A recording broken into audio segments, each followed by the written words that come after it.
دیارە ئێستا ئێمە لە بەردەم دەرگای پەرلەمانی کوردستانین.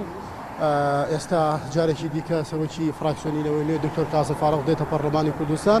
هەتا ئێستا ئامادەکاریەکان بەپێ و زانیاریانەی کە وەرگیراوە لە من وەرم گرتووە بە هەمان ئەو شێوازەیە کە ڕێگە نەدرێت سەرۆکی فراکسیۆنینەوەی نوێ کازم فارغ بچێتە ژوورەوە بۆ نێو پەرلەمانی کوردستان، چونکە بڕیارەکە بە هەمان شێوەی بڕیاری کۆنا. هەتا ئێستاەوەی کە من پرسیارم لێ کردوون بەو جۆرەیە بڕیار وایە چەند خولەش دیکە سەرۆکی فراکسیۆنینەوەی نوێ بگاتە ئێرە بۆی بچێتە ژوورەوە بۆ پەرلەمانی کوردستان، چونکە وەک خۆی ئاماژەی پێکرد من قسەم لەگەڵا کردو ئەوان دێن بۆ دانیشتنی پەرلەمانی کوردستان بەشداری لە دانیشتنی پەرلەمانی کوردستاندا دەکەن، بە تایبەتی لە پرسی ئەمڕۆدا کە ساڵیادی ئەنفالەوە ڕاپۆرت ئامادە کراوە لەسەر دۆخی کەسوکاری ئەنفال و ئەو ناوچانەی کە ئەنفالی تێدا کراوە.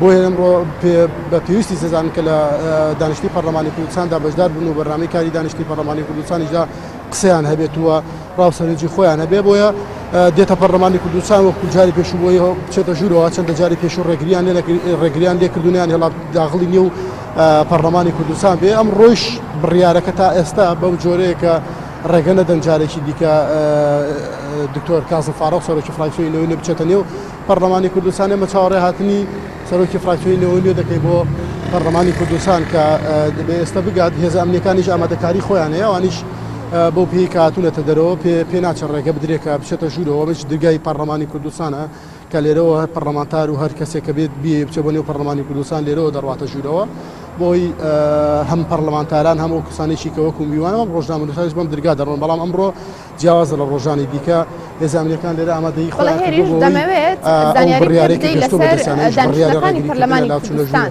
بڕیارە ناوڕۆکی کۆبنەوەکە لەسەر چی بێت؟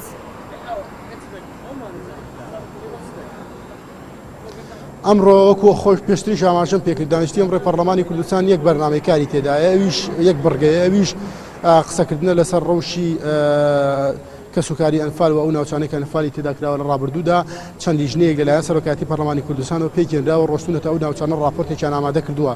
وەکو جێگری سەرۆکی پەرلەمانی کوردستان لە کۆنفرانسی هەواڵیدا ئاماژەی پێکرد کە ئەوان ئەو ڕاپۆرتە بە تێروتەسەلی لەلایەن لیژنەکانەوە ئامادە کراوە و ئەمڕۆ دەخرێتە ڕوو گفتوگۆی لەسەر دەکرێت. ئەو پێداویستیانەی هەیە و ئەو کێشە و گرفتانەی کەسوکاری شەیدان و ئەلفاکراوە لەو ناوچانەدا هەیە بە تایبەتی لە ناوچەکانی گەرمیان چییە و چی نییە. ئەمانە هەموو لە نێو بەرنامەی کاری ئەمڕۆی دانیشتنی پەرلەمانی کوردستان هەیە گفتوگۆی لەسەر دەکرێت کە چەند لیژنەیەکی جیاواز ڕاپۆرتیان لەسەر ئامادە کردو بە مەیدانی چوونەتە شوێنەکان ڕاپۆرتەکەیان ئامادە کردو ئەمڕۆ گفتوگۆی لەسەر دەکەن. هەرچەندە داواکاری هەبوو لەلایەن ژمارەی تەواوی ژمارەی یاسایی پەرلەمانتارانەوە بۆی بڕگەیەکی دیکە بۆ بەرنامەی کاری دانیشتنی پەرلەمانی کوردستان زیاد بکرێویش پرسی لێبڕینی موچەی فەرمانبەرانی هەرێمی کوردستان، بەڵام نەخرا بەرنامەی کارەکەەوە هەر تەنها یەک بڕگەیەکە ئەویش پرسی شەیدان و ئەلفاکراوە لەگەڵ ئەوەشدا وەزیری شەیدان و ئەلفاکراوانی حکوومەتی هەرێمی کوردستان ئامادەی دانیشتنی ئەمڕۆی پەرلەمانی کوردستان دەبێت.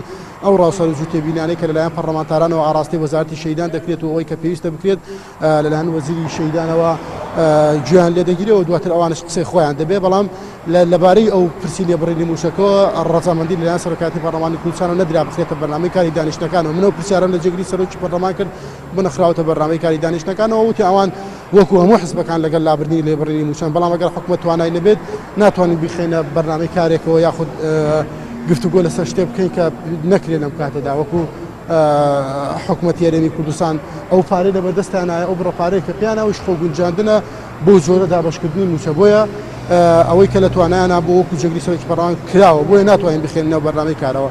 ئەوەی کە هەیە تەنها ئەو بڕگەیە هەیە کە ئەویش بڕگەی شەیدان و ئەلفاکراوانە کە لە نێو بەرنامەی کاری دانیشتنا هەیە. ئەو ڕاپۆرتانە ئامادە کراوە گفتوگۆی لەسەرەکرێت لیژنە تایبەتمەندەکانی پەرلەمان و ئەو لیژنانەی کە پێکێنراوە لەلایەن پەرلەمانی کوردستانەوە ئامادەیان کردو. ئەوان لەسەر ئەوە ئەمڕۆ گفتوگۆ دەکەن و هەم پەرلەمانتاران ڕاوسەرنجی خۆیان دەبێ، هەم وەزیری شەیدان و ئەلفاکراوان قسەی خۆی دەبێ، هەم سەرۆکاتی پەرلەمانیش قسەی خۆیان دەبێ. ئەو لیژنانەی کە پێکێنراون تایبەتن لەبەرەوەی کەسانەی کە ئەو پەرلەمانتارانی خەڵکی منتیقەی گەرمیانن ئەوانە ئەندام بوون لە لیژنەکەدا، ئەوانە بەدادەچوون و ڕۆشتون بە مەیدانی لەگەڵ کەسوکاری ئەنفاکراوانە گفتوگۆیان کردووە و لە کێشەگرفتی ئەو ناوچانیان کۆڵیوە تۆ بۆەوەی بزانین کێشەگرفتەکانیان چی. لە ماوەی ڕابردوودا تا ئێستا بەردەوام کەسوکاری ئەنفاکراوان کێشەگرفتیان هەبوو، داواکاریان هەبوو، ئاڕاستی لایەنی پەیوەندیدار کراوە لە ڕووی خزمەتگوزاری، لە ڕووی بەڕۆهاتن، لە ڕووی ئەوەی کە وەکو پێویست بەدەمیانەوە نەڕۆشتون. ئاڕاستی هەموو لایەنەکان کراوە بەڵام وەک پێویست هەم نەچوون بەدەمیانەوە، بە تایبەتی لە ناوچەی گەرمیان چەند جارێکم داواکاری ئاراستی بەرپرسان کراوە بە تایبەتی لە ساڵ ڕۆژی ئەنفالدا کە ئەم داواکاریانە بە بەردەوامی دووبارە دەکرێتەوە ئاراستیلایانی پەیوەندیدارەکرێ بەڵام وەک خۆیان دەڵێن وەک پێویست جێبەجێ نەکراوە ئەمە ناشارێتەوە لەلایەن ئەو پەرلەمانتارانەی کە خەڵکی گەرمیان لە نێو پەرلەمانی کوردستان و لە فراکسیۆنە جیاوازەکان کە ناوچەکەیان سەرباری ئەو نەهامەتیانەی کە بەسەری هاتووە پێویست خزمەت دەکراوە بۆیە ئەمڕۆ دەیانێت ئەمە لە نێو هەوڵی پەرلەماندا گفتوگۆی لەسەر بکرێت بۆی بتوانن هەم بە پەرلەمان هەم بە حکوومەتیش ڕێگەچارەیەک بدۆزنەوە ئەو پرۆژانەی کە حکوومەت لە هەکبەیەتی بۆ گەرمیان و بۆ ناوچەی ئەو ناوچانەی کە ئەنفالی تێدا کراوە بخرێتە ڕوو لە نێو دانیشتوی پەرلەمان.